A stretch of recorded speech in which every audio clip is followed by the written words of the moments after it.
Oeiras. 46 quilómetros quadrados de ideias e emoções com que damos forma ao futuro. Oeiras 27.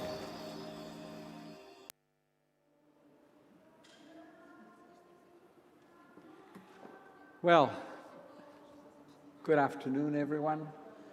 Be very welcome to this session, which basically is meant to ask our participants why they think science festivals are important and how do we achieve what we want to, which is basically to make our societies more knowledgeable and have levels of literacy that can help them to make decisions about the way they want to live and how they want to live and so forth. We have four speakers with us today. They will each use a maximum of about 7 minutes.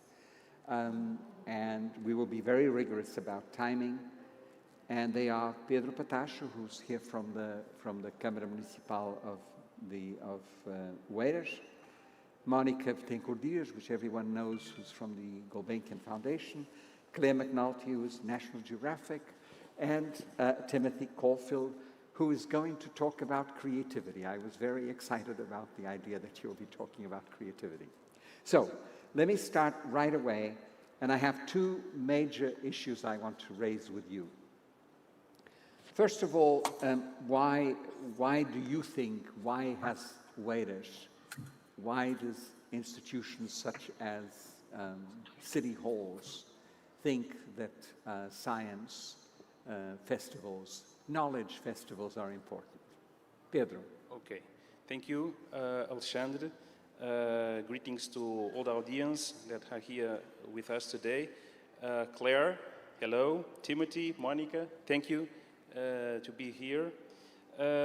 Science festivals and the importance of a science festival for society. Well, we all know that our societies are full of science, and science influences many domains of our daily lives. And we also know that scientific knowledge explains a lot of things that are going on with us, are going on inside us and around us. And many relevant issues like public health or individual health care, environment, ecosystems and climate change, agriculture, food and nutrition, and so on, a bunch of themes have important scientific dimensions to be understood beside the economic, the social, and the cultural dimension. And many of these issues are controversial. So we can name it socio-scientific controversial issues that impact our daily lives and all the dimension of our individual lives and our lives as a society. And to avoid feels like fear, panic, and irrational denial behaviors, it is very important, I may say crucial, to prepare an informed public about scientific knowledge and procedures. So people can be able to follow socio-scientific issues and controversial socio-scientific issues. As a human endeavor, science is based on evidence, reliable sources, rigorous procedures, is based on collaboration, it's a democratic initiative exposed to critique, it's a field that welcomes and encourages participation and discussion, and of course is part of our culture. And science and scientists are willing to dialogue with others and with other systems of knowledge, which is quite important, such as art, for example. And to the advancement of a citizenship based on an informed democratic participation, or in other words, for the advancement of a scientific literacy for all, and to educate an informed public, it is very, very, very important to create opportunities, a lot of opportunities, inclusive opportunities for citizens to engage with science and scientists. everyone, everywhere, and every ways we can. And science festivals are a unique opportunity to do this. It's a fantastic opportunity to engage everyone with science institutions and with scientists. I think in conclusion of this topic, that local governments have a special responsibility on this by providing these kind of opportunities to everyone. Engage all citizens in science knowledge and procedures through inclusive science communication events in our complex and multicultural societies is, of course, a way also to promote social justice and a stronger democracy. And therefore, local governments have great public responsibility in this. And create opportunities for the advancement of citizen scientific literacy is really an outstanding contribution for a better society. And Oeiras municipality is making its contribution with FIC.A, the International Science Festival of Oeiras, the first in Portugal. And I would end by saying that especially for children and for youth, it's very, very, very important because school science is full of stereotypes about science and scientists, and school children and youth are often exposed to scientific knowledge, but not scientific procedures and scientific reasoning and the ways people work in science and view scientists as creative people. So these kind of opportunities are also quite important for the advancement of school science by the opportunities this event provides for teacher training, for engaging families, and to avoid stereotypes about science and scientists. And we are doing our part here in Oeiras. We are very glad with the impact of this festival. Yeah, I think you're also very lucky because it's a local government that is surrounded by institutions that have scientists that you can use in a sense to promote the ideas that you want to promote. Thank you, Pedro. And talking about one of those institutions, which is also in Oeiras and which has been here for many, many years, I think it would be very useful to hear Mónica Bettencourt-Dias, who's the director of the Gulbenkian Institute, to tell us a little bit about the role that she feels scientists and institutions have in this process. It's not, I remember 20, 25 years ago, many institutions were quite reluctant to engage in such work. So I'm very happy to see that it's taken some time, but now they are fully engaged. Mónica, you have the floor. Hello, good afternoon, everyone. It's super nice to be in this panel with these colleagues. So I think Pedro actually summarized a lot of things, but I would say, so I'm speaking as a scientist, but also as a director of a science organization. And as Alexandre Quintanilha said, in the past, it was very common that scientists would be in their ivory tower doing their science. And when I started as a scientist, I also did a degree on science communication. And at the time, I felt that, older colleagues always saw that as like, why is she a scientist? Why is she studying science communication also? But nowadays, it's so different. And you can really see that most scientists and young scientists really feel that they should be engaging with the public.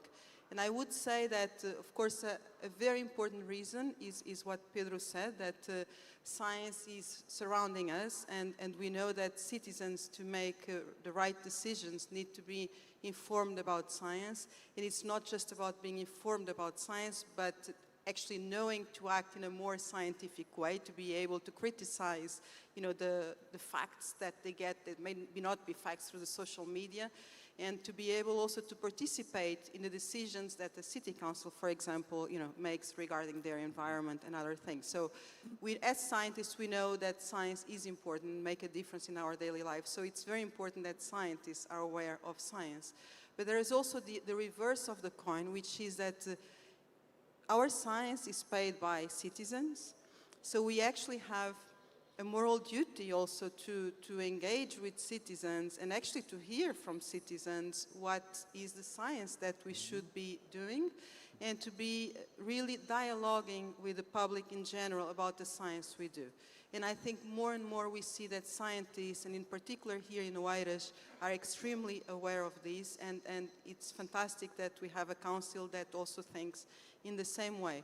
So I would say that, for example, in the case of our institute, we have several activities, actually many of them funded by the City Council, in terms of taking science to schools, like a lab in a box, or a citizen science, or many activities to bring the schools to our institutes or open days.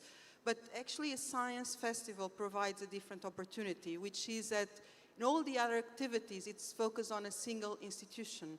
And that's wonderful, and you can marvel with the scientists and discussing with the scientists. But actually, when you enter here and you see all these different institutions, is a whole different thing. And I think the fact that there is a science festival here, and the first in the country, is fantastic, and I'm very proud that our organization is part of it. I think it's really a way that someone, I mean, in particular people from Oeiras may feel, you know, wow, this is science, I'm Oeiras, I'm science, I can be a scientist. But also, you know, of course, all the country, that people feel that this is a country that also has a lot of scientists, that I can be a scientist if I want to be. I can speak with these different scientists and see what kind of science I would like to make, but also understand in general how science is made. So I could go on and on about different things that could be at a science festival, but I think the bottom message is that it's different from everything else that we do. Everything else has a specific role, but we do need science festivals, and I'm very happy that this festival is happening. Mónica, I want to just reinforce something.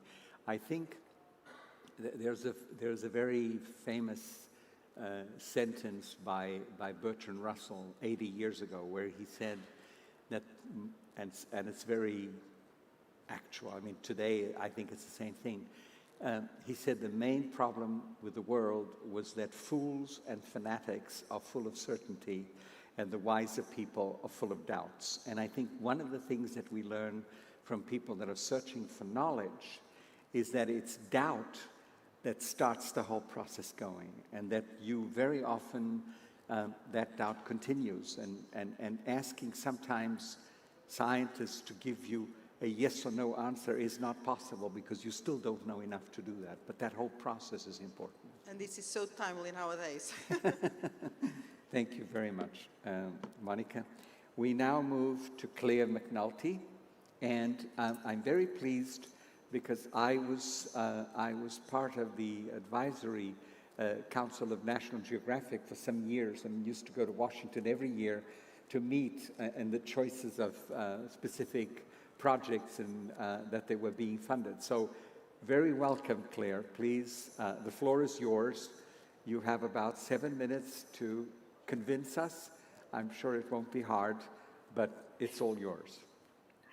Obrigada, and obrigada for inviting me to be on this panel. I really wish I could be there in person. Hopefully next year I will. So for this session today, I really want to make 2 points. And the first is about the value of storytelling in science.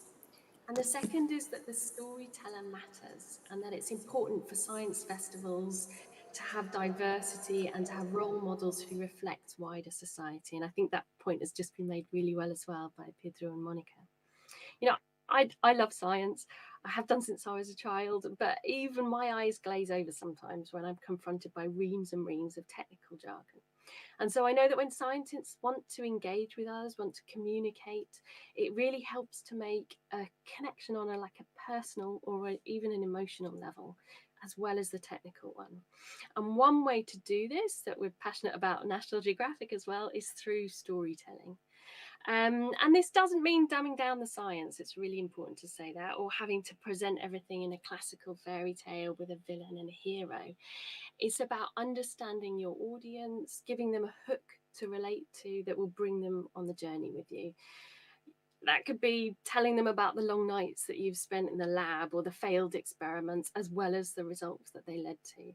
It could be about talking about the impact of the work, not just in a very abstract way. sea level rising by 1 meter, but on a personal level that the audience relates to. So with the predicted sea level rise, my office in London would be underwater, Buckingham Palace would be flooded, so would Torre de Belém, and probably the majority of Costa de Caparica. So storytelling is about connecting with your audience, and it doesn't have to be on a stage or on a YouTube video. It can be really through the science itself. So I started out a long time ago as a developmental biologist, working on heart development in mammals. And as you can imagine, there's a bewildering array of genes that are involved in building a heart, often with very, very obscure acronyms. But one really important gene, which helps to turn on other genes and start the ball rolling in heart development, is called, in mammals, it's called NKX 2.5. Really catchy name, right? Really easy to remember. But in the fruit fly, which is a very important model organism for studying how the body is formed, the equivalent gene to NKX 2.5 is called Tin Man. And why is that? Because there in the fruit fly, genes are named after what happens to the fruit fly when you don't have that gene or when you mutate that gene. And the Tin Man mutation doesn't have a heart. The fly doesn't have a heart, just like the Tin Man in the Wizard of Oz film. So the scientists that named that gene gave it a story. And in doing so, they've made it more memorable for us, and certainly more memorable for me, who grew up watching the Wizard of Oz every Christmas, basically. Even years now since I've been away from the lab, I still remember the Tin Man gene much more than NKX 2.5. But this leads me to my next point. So the name Tin Man resonated to me because I knew the film, I knew the story. It's part of my culture. It wouldn't resonate as much to someone else who had no knowledge of Dorothy or of Oz. So I'm part of the club that understands that joke. But it is becoming increasingly evident that sometimes the science community is a club that doesn't necessarily reflect the diversity of society around us. And this is bad for society and it's bad for science, because not only does it mean we miss out on extremely talented people, sometimes with different perspectives, different experiences, but also the impact of science can sometimes be skewed to give more benefit to a subset of population.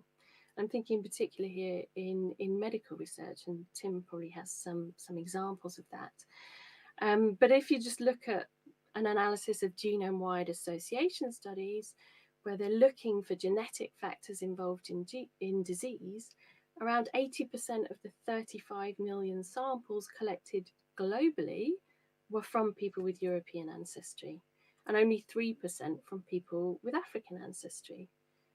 Is that really reflective of the global population?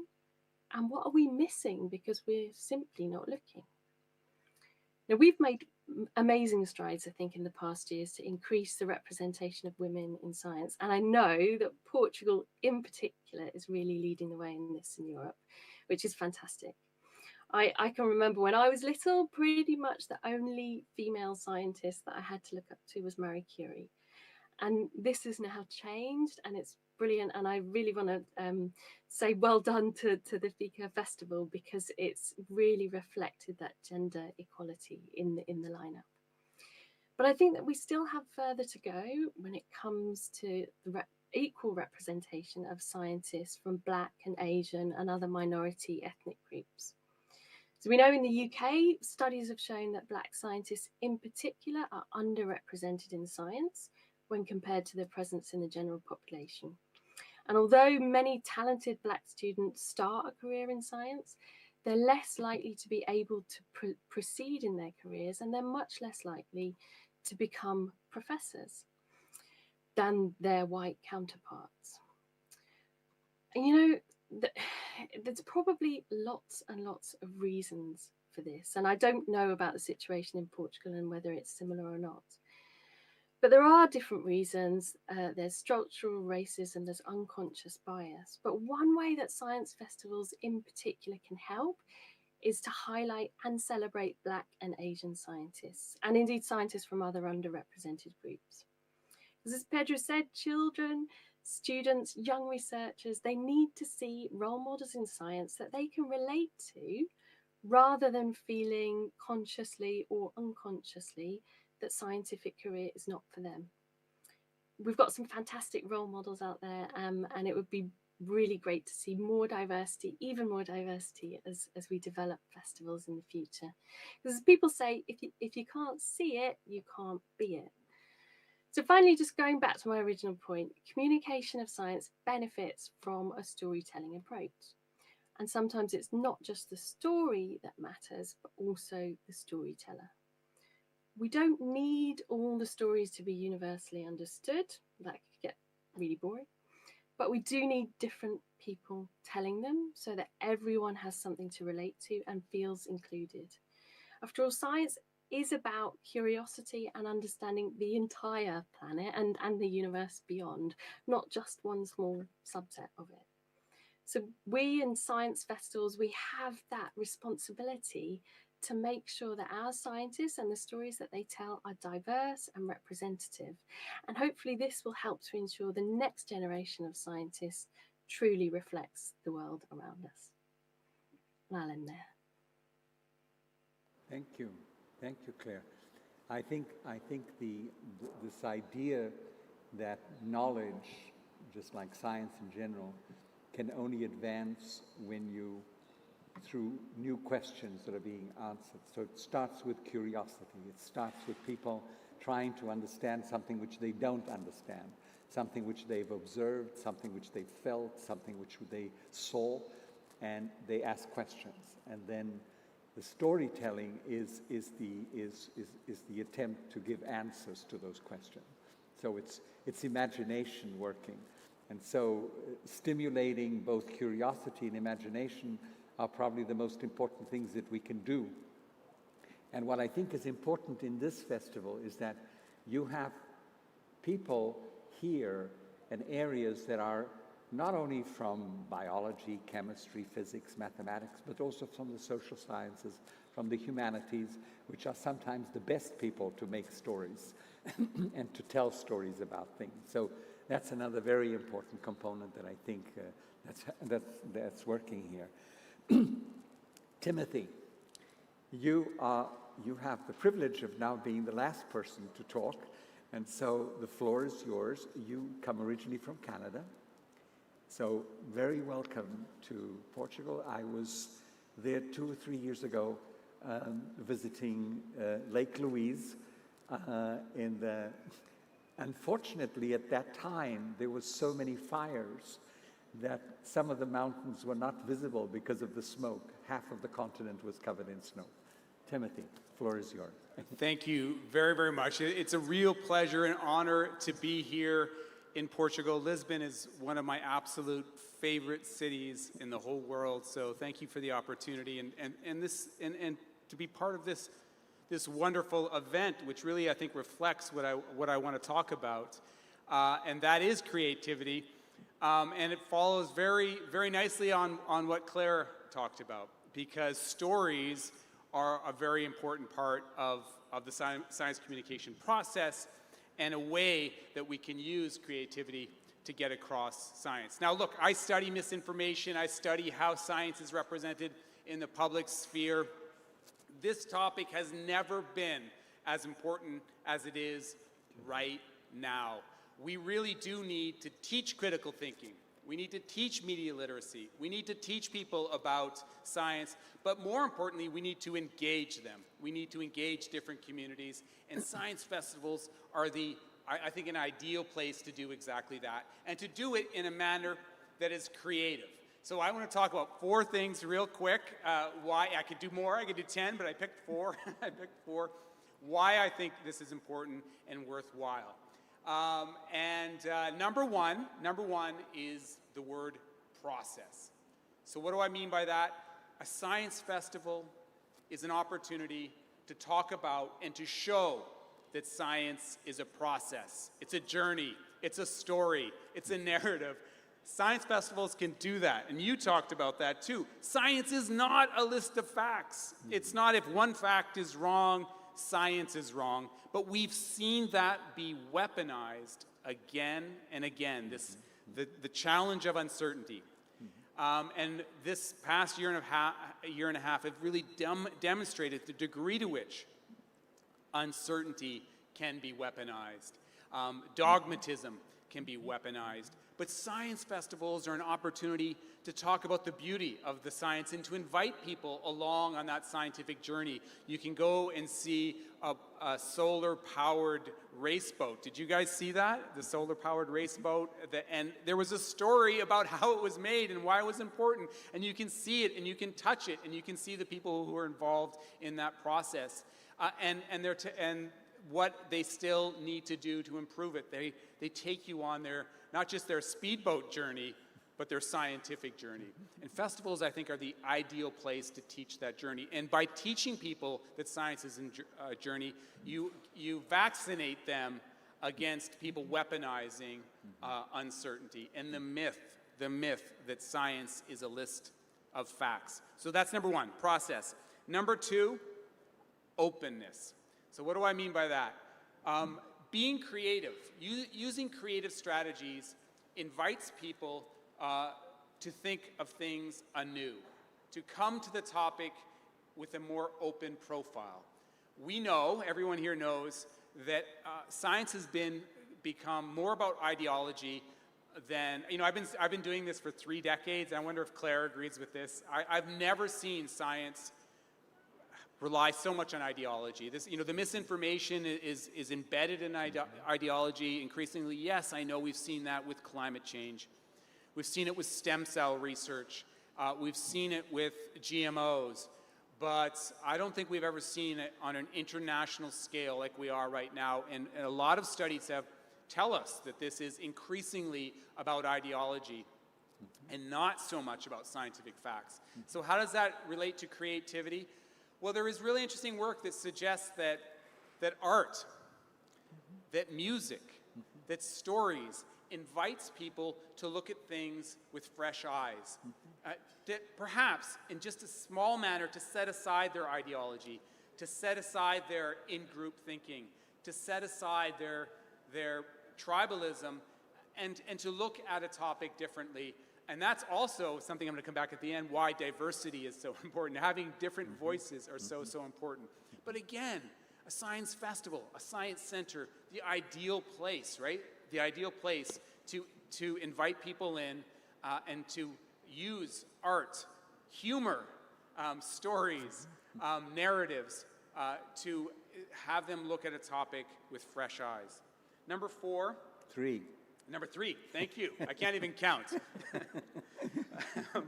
Number 3, inspiration, inspire. Now, the word inspire, I bet, is the word that is most often associated with science centers. And I want to use it in a little different way. Yes, it can inspire people about the science, and I think that's fantastic also. But I think science centers and science festivals can also inspire communication and engagement, and to teach people how that can be done in a unique manner. We need more scientists, we need more citizen scientists, we need more healthcare providers, we need more health policy people, we need more artists to become part of this conversation. And I think that science festivals are an opportunity to show them not only how it can be done, but to inspire them to become part of the conversation. There's been a lot of studies on this, and I'll just reference one. There was a study that found that looked at conversations on social media about COVID, and less than 10% of them had a scientist or an expert as the voice. We need to get that number up. We need people like Claire, we need people like people on this stage to have even a bigger voice. We need to get that number up, and I think science festivals can inspire that. And the last one, number 4, 1, 2, 3, 4, is community. And again, it's going to build on everything that's been said here. Festivals are the exact place to invite diverse voices to come to play. So they can build community in that sense, a community of diverse voices. As Claire highlighted, too long, There haven't been enough voices in science, and I think that science festivals are the ideal place to do exactly that. But the other thing they can do is they can build a community of scientists, of science communicators. I've been at this for a long time, and it can be very lonely. Claire, I don't know if you'll feel the same way, the hate mail, and it feels like you're trying to hold the tide back by yourself. But a science festival, and I've felt it since I've been here, you feel the community. You feel that there are other like-minded individuals out there. You feel there are individuals that are striving, trying to nudge closer to the truth, to knowledge. And festivals are just a fantastic place to build that community and to allow people to take that community home with them. Yeah. So I'll end with that. Thank you, Timothy. Let me try to add to some of the things that you've said, with which I agree fully. Maybe two things that I want to add. First of all, the fact that we are having this Festival of Science in 2021 also means that Portugal has gone through quite a process. You talked about process in the beginning, where the need to communicate curiosity, imagination, tell stories about, has taken a few decades to build. And it wouldn't be fair for me to leave here without mentioning someone who was very inspirational in doing this. Zé Maria Ngago was a minister of science some years ago, and he was one of the first people, not the only one, to make sure that not only scientists but institutions got involved in conveying to the general public what kind of work they were doing and why it was important and what kinds of questions were being asked. It takes time. You don't do this like that. It takes time to have a community of citizens that are also appreciative of the fact that we have such science festivals over here. That's the first point I wanted to make, because it's a long process. Now, institutions like the one that Mónica leads and many other institutions are on board. But I remember, and Mónica remembers too, that 20 years ago, many institutions didn't really think this was of any importance whatsoever. There was great resistance from some of the major scientists at the time, so this has changed, and that's wonderful. The second point I want to make is I'm now in Parliament. And for me, the idea that new policies or decisions or strategies are being defined based on the most robust knowledge that we have today.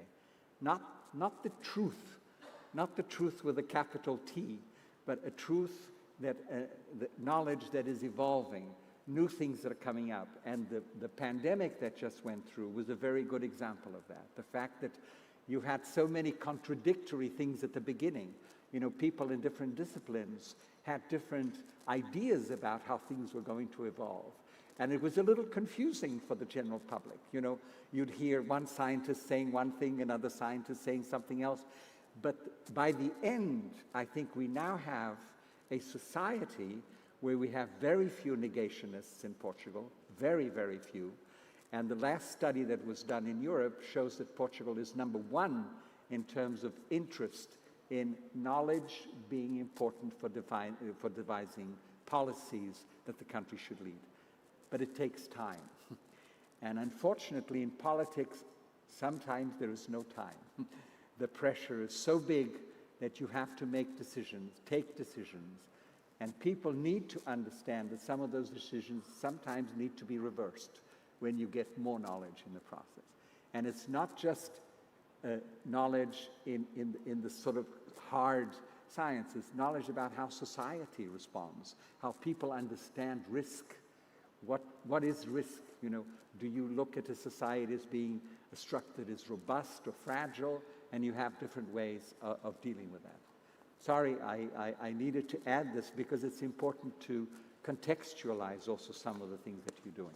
Can I just we say have very little something time, so we each have about half a minute. Mónica, no, yes. just one point to add, because actually in Portugal during pandemics, scientists were always in the news. So that's different from what you were saying, and I think it adds up to what Alexandre Quintanilha was saying, that there is a lot of interest from, about science and scientists. So they were on the news, actually. And I think that also, and that goes with the fact that we are probably the country with more vaccinated people now in the world. Yeah. So I think those things go hand in hand, and it's a good sign for Portugal. There's many other things that are not okay, but this is a great thing. It's true. It's Yeah, true. we see 30 this- seconds yeah. also. 30 seconds also. Okay, so I would like to say that Oeiras really is following what Mónica was saying. Oeiras is really surfing the moment. Yeah. There is no better time than this time to launch a national or international science festival held in Portugal to all the citizens. So it's quite, it takes time, but it's quite the time to do it now. And another thing, we need a common ground, so this kind of things may happen. And we form, in the last few years, we have been working with Mónica and a lot of institutions here from Oeiras to design a local agenda to support science. Okay, And that common ground, bottom up, is very, very important in order to create the conditions so that kind Thank of you, Pedro. initiatives Thank you. can Thank you. rise. Timothy, you have the last word. Oh, Go ahead. yeah, We have 45 seconds. The comment was about social media. Yeah. And not in Canada and the United States, we've also had a lot of scientists on the news media, which has been fantastic. In fact, I think that's going to be one of the legacies of the pandemic is higher profile for scientists and science communities, which I think is wonderful, and a greater appreciation of how important it is to have those voices out there. But we also need them on social media. We need them on Instagram, we need them on Twitter, we need them on Facebook, we need them everywhere.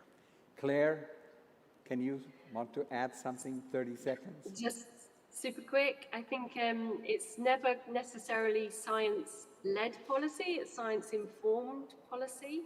And that is something that's incredibly important, but that should never be an excuse for politicians blaming scientists if the decisions that they make go wrong, which sometimes has happened. Thank you very much. Thank you, all of you here. We kept to the timing. I'm sure I was a little bit hard, but that's the way science festivals have to be. Thank you to be here with us in this panel. Thank you, everyone who was here with us.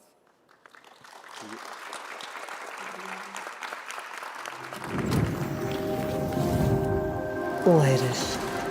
46 quilómetros quadrados de ideias e emoções com que damos forma ao futuro. Oeiras 27.